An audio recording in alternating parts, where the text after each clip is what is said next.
कहते हैं कि माँ के पैरों तले जन्नत होती है। वो माँ ही है जो अपने बच्चों के मुंह में पहला निवाला डालती है, बच्चों को लाड प्यार से पाल पोस कर बड़ा करती है। लेकिन जिस माँ की कहानी हम आपको अभी बताने जा रहे हैं, उसे सुनकर आपके पैरों तले भी जमीन खिसक जाएगी। आप ये सोचने पर मजबूर हो जाएंगे कि क्या एक माँ इतना घिनौना काम कर सकती है, वो भी एक ऐसे रिश्ते के लिए जिसे समाज में बहुत ही गंदी नजर से देखा जाता है। चलिए इसकी इस फाइल को आपको डिटेल में समझाते हैं। इस कहानी की शुरुआत होती है लखनऊ के कैसरबाग इलाके से, जहां रोशनी खान उर्फ नाज अपनी छोटी सी फैमिली के साथ रहती थी। आज से करीब 10 साल पहले रोशनी की कैसरबाग के खानदारी बाजार में रहने वाले शाहरुख खान नाम के एक लड़के से शादी हो जाती है और अब दोनों की एक प्यारी सी बेटी भी थी जिसका नाम था शायराना उर्फ सोना और उसकी उम्र करीब 5 साल थी। ये छोटी सी फैमिली खुशहाल अपनी जिंदगी जी रही थी।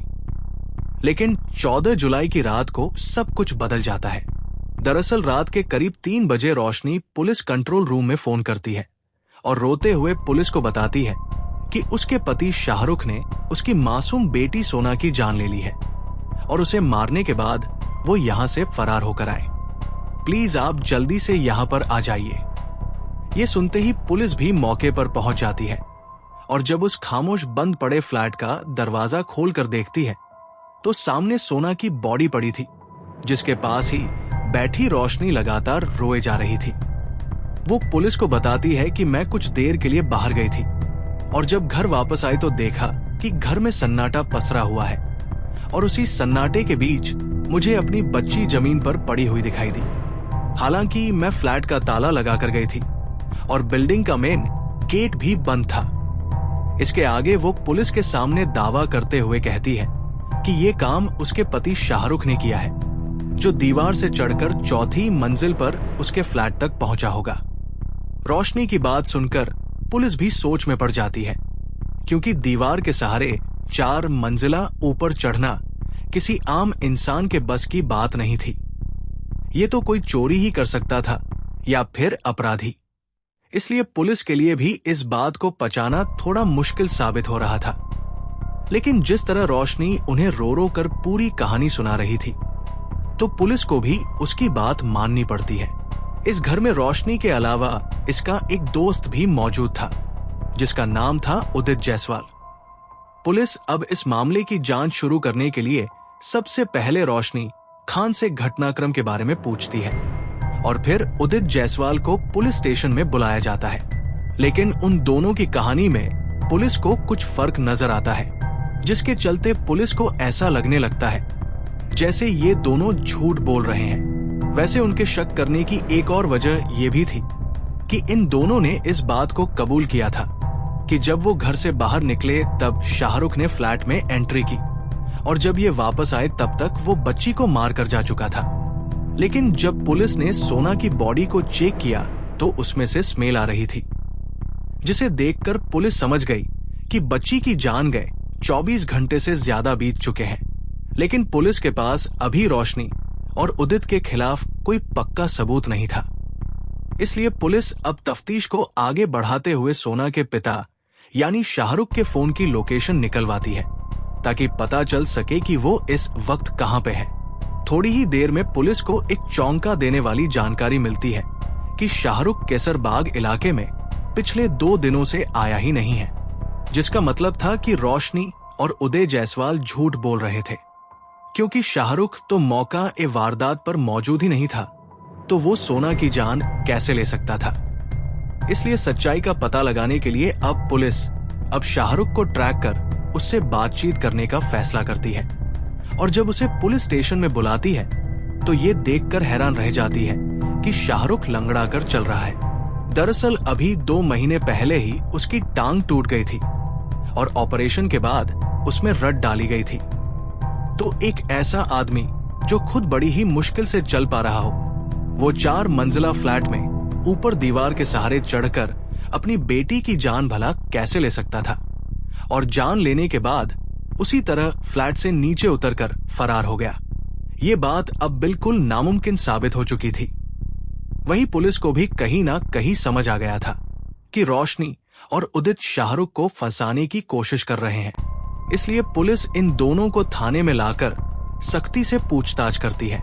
हालांकि शुरुआत में दोनों इधर उधर की बातें करने लगते हैं, लेकिन कुछ देर बाद पुलिस की सख्ती के आगे टूट जाते हैं और अपना जुर्म कबूल करते हुए एक ऐसी दर्दनाक कहानी को बयां करते हैं जिसे सुनकर हर किसी का दिल दहल उठता है। दरअसल सोना की जान खुद उसकी मां रोशनी ने अपने बॉयफ्रेंड और लिव इन पार्टनर उदित के साथ मिलकर 13 और 14 जुलाई के दरमियान रात को ली थी। वो अपने पति शाहरुख को घर से मारपीट कर भगा देने के बाद उदित के साथ ही 2 महीने से लिव-इन में रह रही थी, लेकिन बच्चे की मौजूदगी से दोनों के रिश्ते में अड़चने होती थी। साथ ही रोशनी पुलिस को ये भी बताती है कि उसकी बेटी उदित को बिल्कुल भी पसंद नहीं करती थी, बल्कि वो उसे गंदे अंकल कहकर पुकारती थी। इसी दौरान 13 जुलाई 2025 की रात को सोना अपने पापा से मिलने की जिद कर रही थी और वो किसी भी हालत में सोने के लिए रेडी नहीं थी, जबकि रोशनी को पता था कि अब उदित आने वाला है। इसलिए वो सोना को मारपीट कर उसे किसी तरह सुला देती है और कुछ देर बाद ही यहाँ पर उदित आ जाता है।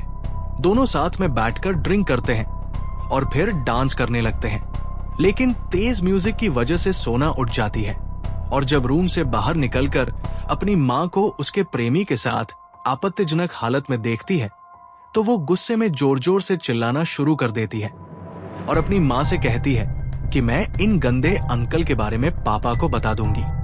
ये बात सुनकर दोनों काफी डर जाते हैं और अपने राज को राज रखने के लिए सोना को ठिकाने लगाने का फैसला करते हैं, लेकिन वो जिस तरह जल्दबाजी में उसकी जान लेते हैं उसे सुनकर शायद आपके पैरों तले जमीन खिसक जाएगी। रोशनी और उदित अपने नाजायज रिश्ते को बचाने के लिए मासूम सोना को पकड़कर पहले उसे बुरी तरह से मारते हैं और फिर रोशनी हैवानियत की हद पार करते हुए अपनी 5 साल की मासूम बच्ची के पेट पर खड़ी हो जाती है, जबकि उदित एक कपड़े से उसका मुंह बंद कर देता है, जिसके चलते चंद ही मिनटों में सोना की जान चली जाती है। इसके बाद ये दोनों ड्रिंक करते हैं और उसी रूम में इंटीमेट होते हैं, यानी एक तरफ सोना की बॉडी पड़ी हुई थी और दूसरी तरफ उसी कमरे में ये दोनों इंटीमेट हो रहे थे, जो कि वाकई में काफी शॉकिंग बात है। इतना ही नहीं, ये सब करने के बाद अगले दिन ये दोनों सोना की बॉडी को इसी तरह फ्लैट में छोड़कर एक होटल में जाकर चेक इन करते हैं और 14 जुलाई का सारा दिन वही गुजारते हैं।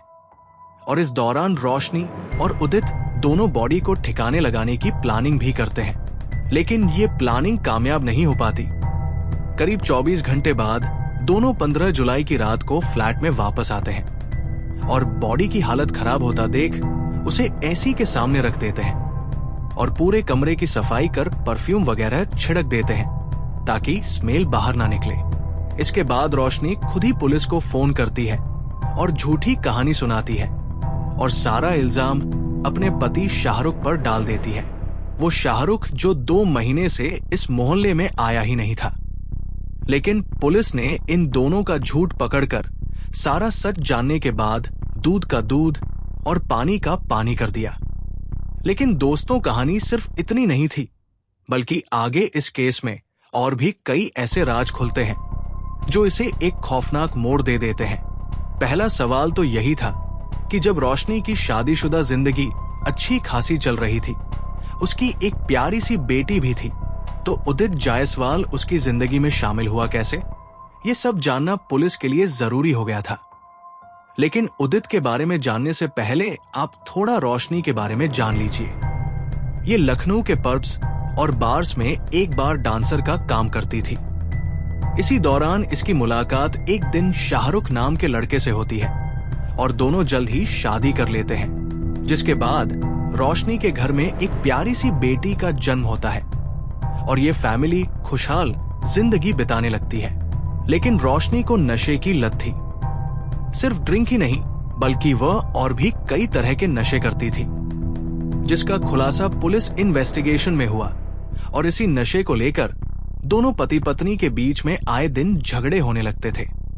इतना ही नहीं, रोशनी ने अब अलग अलग लड़कों से मिलना जुलना भी शुरू कर दिया था और शाहरुख से दूरी बना ली थी, क्योंकि उसकी नजर शाहरुख के इस फ्लैट ऑफ प्रॉपर्टी पर थी जिसे वो किसी भी हालत में अपना बनाना चाहती थी। और एक दिन ये मौका भी उसे मिल गया। आपको जानकर हैरानी होगी कि करीब 2 महीने पहले रोशनी के नए दोस्त बने उदित ने उसकी बेटी को फिजिकली अब्यूज किया था। हालांकि रोशनी की जगह अगर और कोई मां होती तो ऐसी हरकत करने पर उदित के खिलाफ पुलिस कंप्लेंट कर देती, लेकिन रोशनी ने ऐसा नहीं किया, बल्कि उसने इस अब्यूज का फायदा उठाया और अपने पति जेठ सास और दोनों ननंद पर बेटी के साथ गलत करने का आरोप लगाकर सभी को जेल भिजवा दिया। और सोना के साथ हुई ज्यादती का इल्जाम अपने ससुराल वालों पर लगाने के लिए उसने बच्ची से ही कैमरे पर झूठी कहानी भी रिकॉर्ड करवाई और सोशल मीडिया पर भी डाल दी, ताकि वह अपने पति और ससुराल वालों को फंसा सके। इधर जब पुलिस ने सोना की रिकॉर्डिंग सुनी तो उन्हें भी इस बात पर यकीन हो गया और पुलिस ने शाहरुख के सभी घर वालों को जेल में डाल दिया। अब रोशनी अपनी बच्ची के साथ बिल्कुल अकेली थी। इसी दौरान उदित के साथ उसकी नजदीकियां बढ़ने लगी।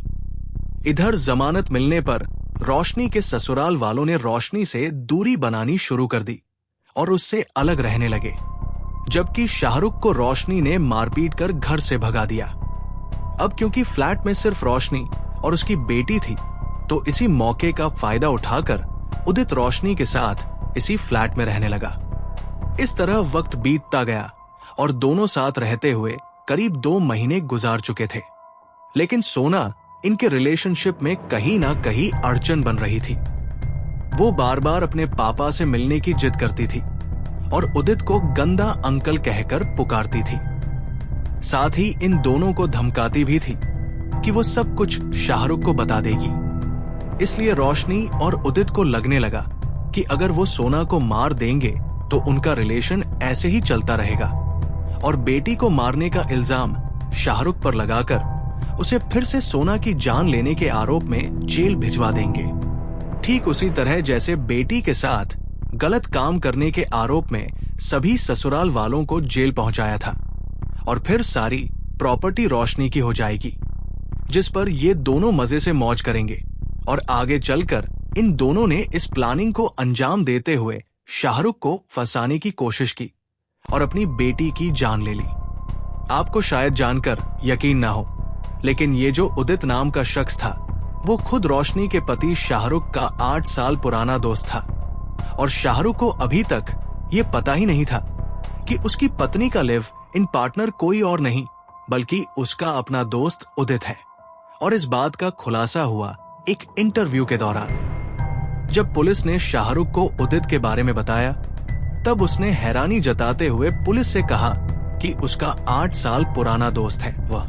हालांकि शाहरुख को यह पता था कि उसकी वाइफ किसी के साथ लिव-इन में रह रही है, लेकिन वो उसका दोस्त उदित ही है। इस बात की जानकारी शाहरुख को नहीं थी। आगे उसने पुलिस के सामने ये भी कहा कि अगर उसे पहले पता होता तो वो खुद उदित से पूछता कि वो इस तरह उसका घर बर्बाद क्यों कर रहा है। अगर उसे कुछ पैसे चाहिए तो शाहरुख उसे पैसे देने के लिए तैयार है, लेकिन वो उसकी बीवी का साथ छोड़ दे। पर उदित और रोशनी ने शाहरुख को कोई मौका ही नहीं दिया। इस पूरे केस में जितना गलत उदित है उससे कई गुना ज्यादा गलती रोशनी की है, जिसने शादीशुदा होते हुए बाहर अफेयर चलाया और अपनी बेटी की जान ले ली। वहीं आगे की जांच में पुलिस को यह भी पता चला कि रोशनी को नशे की लत के अलावा सब कुछ रिकॉर्ड करने की और अपने फेवर में एविडेंस इकट्ठा करने की आदत थी। उसे लगता था कि अगर वो मोबाइल में रिकॉर्ड कर लेगी तो सामने वाले को आसानी से फंसा सकती है और अपने पति और ससुराल वालों के खिलाफ इनका इस्तेमाल कर सकती है। लेकिन किस्मत देखिए कि ऐसी ही कॉल रिकॉर्डिंग अब पुलिस के हाथ लगी। दरअसल जब उदित ने सोना के साथ अब्यूज किया तब रोशनी ने इसका इल्जाम अपने पति शाहरुख पर लगाया, उसकी कंप्लेंट की पुलिस में, जिसके बाद पुलिस जांच करने के लिए घर में आई और बच्ची के साथ पूछताछ करने लगी। तब उन्होंने नोटिस किया कि रोशनी चुपचाप अपने मोबाइल फोन पर पुलिस और सोना की बातचीत की वीडियो बना रही है। ये देखकर पुलिस ने फौरन उसे रिकॉर्डिंग बंद करने के लिए कहा और पूछा, तुम क्या कर रही हो? इस पर रोशनी ने जवाब दिया कि मेरा पति शाहरुख मुझे तलाक देना चाहता है, लेकिन मैं उसे इतनी आसानी से डिवोर्स नहीं दूंगी। उसने मेरी बेटी के साथ गलत काम किया है, इसलिए मैं उसके खिलाफ सबूत इकट्ठा कर रही हूं। रोशनी अब अपने पति के खिलाफ एविडेंस जमा करने के लिए हर छोटी बात भी रिकॉर्ड किया करती थी और उसकी यही आदत अब उसके गले की फांस बन चुकी थी। दरअसल रोशनी अपने मोबाइल फोन में call recorder by default on रखती थी और इसी फोन से जब वो अपने दोस्त उदय से बात कर रही थी तो उसने बेटी के मामले में ससुराल के सारे लोगों को फंसाने की पूरी साजिश डिटेल में डिस्कस की थी और वो शायद उस वक्त ये भूल चुकी थी कि उसके फोन में रिकॉर्डिंग चालू है। सारी बातें अब मोबाइल में रिकॉर्ड हो गई थी। वही पुलिस ने जब अब्यूज के मामले में जांच शुरू की और इनके मोबाइल को चेक किया तो उसमें झूठी कहानी निकलकर सामने आई, जिसके बाद शाहरुख के पूरे परिवार को जमानत दे दी गई और इस केस को खारिज कर दिया गया। और अब इस मामले में सारी चीजें सबूत के तौर पर रोशनी और उदित के खिलाफ आकर खड़ी हो गई। फिलहाल पुलिस ने रोशनी और उदित को अरेस्ट कर लिया है, जबकि बच्ची की पोस्टमार्टम रिपोर्ट से साफ हो चुका है कि उसकी जो जान गई है वो पूरे खुलासे से करीब 24 घंटे पहले गई थी। पुलिस अभी और भी सबूत जुटाने की कोशिश में लगी हुई है, लेकिन दोस्तों सच में ये केस फाइल बहुत ही हैरान कर देने वाली है, जिसमें एक मां ने अपनी 5 साल की बेटी को सिर्फ इसलिए मार दिया क्योंकि वो उसके नाजायज रिश्ते की आड़े आ रही थी और उसे मारा भी इतनी बुरी तरीके से कि देखकर इंसान की चीख निकल जाए। वेल दोस्तों, इस केस फाइल के बारे में आपका क्या कहना है और उदित और रोशनी को क्या सजा मिलनी चाहिए? अपनी राय कमेंट सेक्शन में जरूर बताएं। वीडियो को लाइक और शेयर करके चैनल को सब्सक्राइब करें और बेल आइकॉन प्रेस करें। मिलते हैं अगली वीडियो में। Till then bye, take care.